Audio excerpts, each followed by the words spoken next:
చంద్రబాబు నాయుడు గారు ముఖ్యమంత్రి అయిన తర్వాత 4.5 సంవత్సరాల పదవీ కాలంలో ఒక్క అసైన్మెంట్ రివ్యూ కమిటీ సమావేశం కూడా ఏర్పాటు చేసినటువంటి దాఖలాలు లేవు. కేవలం సిజిఎఫ్ఎస్ ల్యాండ్లకు సంబంధించి డీకేటీ పట్టాలుగా వాళ్ళకి మార్చేదానికి ఒక సమావేశం ఏర్పాటు చేశారు తప్ప పేదవాళ్లకు సంబంధించి ఎన్నో సంవత్సరాలుగా వాళ్ళ ఆధీనంలో ఉన్నటువంటి భూములకు సంబంధించి వాటిని గుర్తించి ఆ పంపిణీ చేసేటువంటి ప్రక్రియ అనేటువంటిది 4.5 సంవత్సరాలలో ఎప్పుడు కూడా చేపట్టినటువంటి దాఖలాలు లేవు.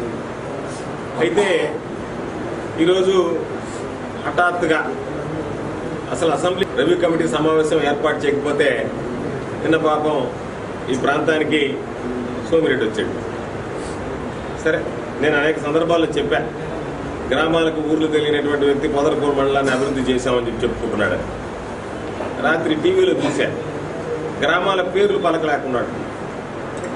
గ్రామాల పేర్లే తప్పు పలికేటువంటి పరిస్థితి. అంటే గ్రామాలకు ఊర్లు తెలియడమే కాదు, గ్రామ ప్రజలను గుర్తించడమే కాదు, గ్రామాల పేర్లు కూడా తెలియనటువంటి వ్యక్తి ఈ మండలాన్ని అభివృద్ధి చేశానని చెప్పుకునేటువంటి పరిస్థితి. దానిలో భాగంగా ఎక్కడో నాకు తెలియదు, విరువూరు గ్రామంలో చెరువులు లేవు, ఆ చెరువులకు నేను తూములు ఏర్పాటు చేశాను అన్నాడు.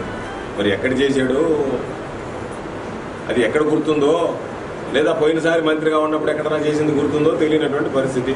సరే, ఏదో చెప్పుకొచ్చాడు, దాని గురించి పట్టించుకోవాల్సినటువంటి అవసరం లేదు. కానీ ఒక మాట చెప్పాడు,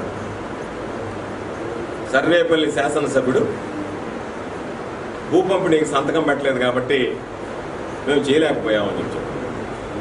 అసలు ముందు నువ్వు సమాధానం చెప్పాల్సింది, అధికారంలో నువ్వు ఉన్నావా నేనున్నానని చెప్తే, అంటే ముందుగానే సిద్ధపడ్డాడు. దీనికి రిహార్సల్స్, రేపెట్ట ప్రతిపక్షంలోకి వెళ్ళిపోతున్నాం కాబట్టి, మేము అధికార పక్షంలోకి రాబోతున్నాం కాబట్టి మా మీద విమర్శలు చూపించడానికి ఇప్పటి నుంచే ఒక రిహార్సల్స్ ప్రారంభించాడు. పాపం ఇంకా 2 నెలల సమయం ఉంది, 10 రోజులు మంత్రిగా ఉంటాడు, 2 నెలల సమయం ఉంది ఇంకా ప్రభుత్వం మార్పిడి జరగడానికి. కాబట్టి 10 రోజుల్లోనే ఎట్టా అయిపోయింది కదా, ఇంకా మళ్ళీ అవకాశం వచ్చేటువంటి పరిస్థితి లేదని మానసికంగా సిద్ధపడ్డాడేమో తెలియదు.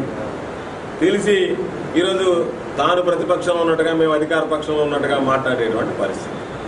అయితే ఈరోజు నేను జిల్లా కలెక్టర్ గారికి లేఖ రాశాను.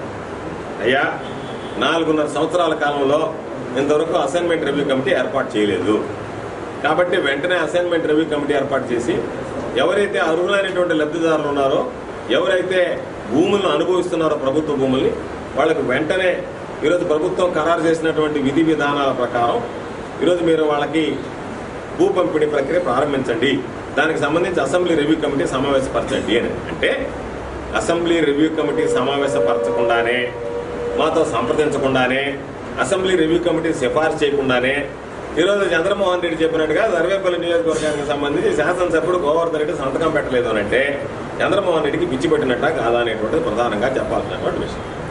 పిచ్చి పట్టలేదు అంటే అసెంబ్లీ రివ్యూ కమిటీ సమావేశం ఏర్పాటు చేస్తుంటాను. నేను ఈరోజు కలెక్టర్కి లేఖ రాశాను, అయ్యా వెంటనే అసెంబ్లీ రివ్యూ కమిటీ సమావేశం ఏర్పాటు చేయండి. అసెంబ్లీ రివ్యూ కమిటీ సమావేశం ఏర్పాటు చేయకుండా, నేను అసలు ఆ కమిటీలో సభ్యుడిగా దానికి హాజరు కాకుండా నేను సంతకం పెట్టలేదని చెప్పి మాట్లాడితే నీకు ఓటమి భయంతో మతిభ్రమించి మాట్లాడటమా, లేదంటే ఏందనేటువంటిది సమాధానం చెప్పు. ఇప్పుడు దీనికి సమాధానం చెప్పు. అసెంబ్లీ రివ్యూ కమిటీ సమావేశం ఏర్పాటు చేశారా? జిల్లా జాయింట్ కలెక్టర్ గారు దీనికి మెంబర్ కన్వీనర్గా వ్యవహరిస్తున్నారు కాబట్టి, సభ్య కార్యదర్శిగా ఉన్నారు కాబట్టి ఆమె దృష్టి కూడా తీసుకెళ్ళాం.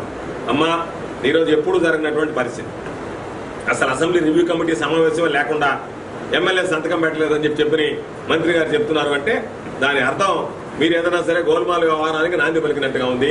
మా ఎవరో దృష్టికి రాలేదు, మేము అందరితో మాట్లాడాం, శాసనసభ్యులు ఎవరు మా దృష్టికి తీసుకురాలేదని చెప్పేటువంటి పరిస్థితి. అంటే మీ అంతటి మీరుగా తయారు చేసి రేపటి రోజు మేము సంతకాలు పెట్టలేదని చెప్పి మీరు ప్రచారం చేసి మా సంతకాలు లేకుండానే మీరు భూ పంపిణీకి శ్రీకారం చుట్టడానికి ఏదైనా సరే ఒక దుర్మార్గం ఉన్నట్టు కుట్రకు పన్నాగం పన్నారా? ఏదైనా అభివృద్ధి జరిగితే మాత్రం నేను చేశాను, ఏదైనా పనులు జరగకపోతే మాత్రం అది గోవర్ధన్ రెడ్డి అడుగుతున్నాడని చెప్పి. నీకు చేతనైతే పనులు చేయి, అభివృద్ధి చేయి. నువ్వు చేసినటువంటి అభివృద్ధి ఏమైనా చూస్తున్నాం కదా, నీరు చెట్టు పాపం బ్రహ్మాండంగా చేసావు. నీరు చెట్టులో దాదాపుగా ₹1,00,00,000 గడించావు. తర్వాత మళ్ళీ ఒక కాంట్రాక్టర్ని పట్టుకొచ్చావు. ఆ కాంట్రాక్టర్ ద్వారా ఏదన్నా పాపం చెక్ డ్యాములు కట్టాలని చూసి వైఫల్యం చెందావు. కాబట్టి నీ ప్రయత్నాలన్నీ కూడా ఈరోజు ఎన్నికల దగ్గరకు వచ్చాయి కాబట్టి రకరకాలైనటువంటి ఉత్తర్వులు ఇచ్చి ఇదిగో రోజు వస్తున్నాయి ఒక ఉత్తర్వులు. దేనికి? డబ్బులు ఏమైనా ఉన్నాయి, ఏడ పని ప్రారంభిస్తారు. చేటగొట్ట రోడ్లో నుంచి గురిదలకు ఒక రోడ్డు అంటివి, కాగితం ఇస్తవి. ఎవరు చేయాలి పనులు? ఎవరు చేయాలా? ఈరోజు వీరూరులో రోడ్డు అంటివి, ఆంధ్రలో రోడ్డు అంటివి, పొడమాకల కంటికి రోడ్డు అంటివి, ఏడంటే ఆడ దొవ్వి పెడితేవి. ఊళ్ళోకి పోకుండా ఇబ్బంది పెడతాం. అంతకుముందు ఏదో బతుకుతారని ఊళ్ళోకి పోతున్నారు, అడ్డం వేస్తూ మట్టి. ఈ పనులు తప్ప గ్రామాలకు సంబంధించి నువ్వు చేసినటువంటి అభివృద్ధి ఏదైనా చెప్పారంటే ఏదో రకరకాలైనటువంటి మాటలు మాట్లాడేటువంటి పరిస్థితి నీకు అలవాటు ఉంది. రామదాస్ కంటికల భూములకు సంబంధించి ఇతరుల భూములు అమ్మినటువంటి ఘన చరిత్ర కలిగినటువంటి వాడు. నీకు ఇడిమేపల్లికి సంబంధించే నీ మీద కోర్టులో కేసు ఉంది. ఏమని? రంగారెడ్డి అనేటువంటి వ్యక్తి నాకు సంబంధించినటువంటి భూమి చంద్రమోహన్ రెడ్డి అమ్మేశాడని.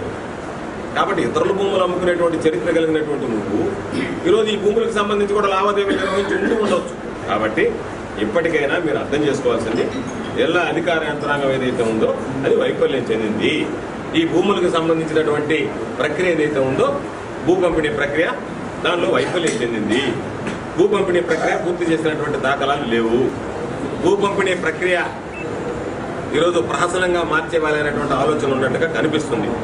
కాబట్టి ఇన్ని సంవత్సరాలు నిద్రపోయి చివరి సంవత్సరంలో ఎన్నికల సమయంలో మేలుకొని ఎవడో ఒకటి పేరు రాసి ఆ పేరు వస్తే నువ్వు ఇచ్చినట్టు లెక్క, పేరు ఇవ్వకపోతే గవర్నమెంట్ ఆగ్రహ లెక్క. కాబట్టి ఈ జిమ్మిక్కులు పనికిరావు. కాబట్టి ఈరోజు ఎక్కడికైనా వెళ్తే మంత్రి స్థాయిలో ఉండేటువంటి వ్యక్తి విమర్శించినా కూడా హుందాగా ఆ విమర్శలు నిజంగా అర్థవంతంగా ఉండాలి తప్ప అసలు జిల్లా రెవెన్యూ కమిటీ సమావేశం జిల్లా కలెక్టర్ గారిని చెప్పనండి సమాధానం. నేను అందుకని ఎక్నాలజీమెంట్ గురించి జిల్లా కలెక్టర్ గారి దగ్గర ముద్ర కూడా వేయించాను, ఇచ్చినట్టుగా కాగితం. జిల్లా కలెక్టర్ గారు అయ్యా అసెంబ్లీ రివ్యూ కమిటీ సమావేశం ఏర్పాటు చేసాం, దాంట్లో గవర్నర్ రెడ్డి సంతకం పెట్టలేదని చెప్పాలి కదా. నేనే చెప్పాను 4.5 సంవత్సరాలు ఒక సమావేశం కూడా ఏర్పాటు చేయలేదు, దౌర్భాగ్యం. వెంటనే సమావేశం